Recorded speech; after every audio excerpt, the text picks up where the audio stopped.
18 डिसेंबर 2025च्या दिवशी मार्गशीर्ष महिन्याचा शेवटचा गुरुवार आहे आणि हा महालक्ष्मीचा दिवस मानला जातो. हा संपूर्ण महिना महालक्ष्मीचा मानला जातो. तर या दिवशी तुम्ही तुमच्या घरामध्ये नैवेद्य नक्की करा. हा नैवेद्य माता लक्ष्मी, महालक्ष्मीच्या आवडीचा नैवेद्य आहे. हा नैवेद्य तुम्ही संध्याकाळी म्हणजे रात्री केला तरी चालेल, दुपारी केला तरी चालेल. जर तुमचे मार्गशीर्षचे उपवास सुरू आहेत आणि तुम्ही जर 18 तारखेला शेवटच्या गुरुवारी उद्यापन करणार असाल, तर हा नैवेद्य करायला अजिबात विसरू नका. आणि उद्यापन करणार नसाल, व्रत केले नसेल, तरी महालक्ष्मीला प्रसन्न करण्यासाठी हा नैवेद्य करा आणि महालक्ष्मीला नक्की दाखवा. आता हा नैवेद्य कोणता? तर माता लक्ष्मीच्या आवडीचा नैवेद्य आहे खीर. हो मित्रांनो, मग ही खीर असेल मखाण्याची खीर, साबुदाण्याची खीर किंवा तांदळाची खीर आणि सफेद मिठाई. जर तुम्ही खीर करू शकत असाल तर खीर करा.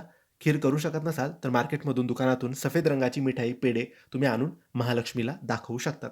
खीर केली तर चपाती, भाजी सुद्धा करा आणि खिरेचा नैवेद्य माता लक्ष्मीला दाखवा. आणि हा खिरेचा नैवेद्य आपण आधी खायचा आहे. उपवास असेल तर खीर खाऊनच आपण उपवास सोडायचा आहे. खीर कोणतीही करू शकता. साबुदाण्याची केली तरी चालेल, मखाण्यांची केली तरी चालेल, तांदळाची केली तरी चालेल. पण शेवटच्या गुरुवारी खीर करायला अजिबात विसरू नका. कारण खीर माता लक्ष्मी, महालक्ष्मीची आवडीचा नैवेद्य मानला जातो. धन्यवाद.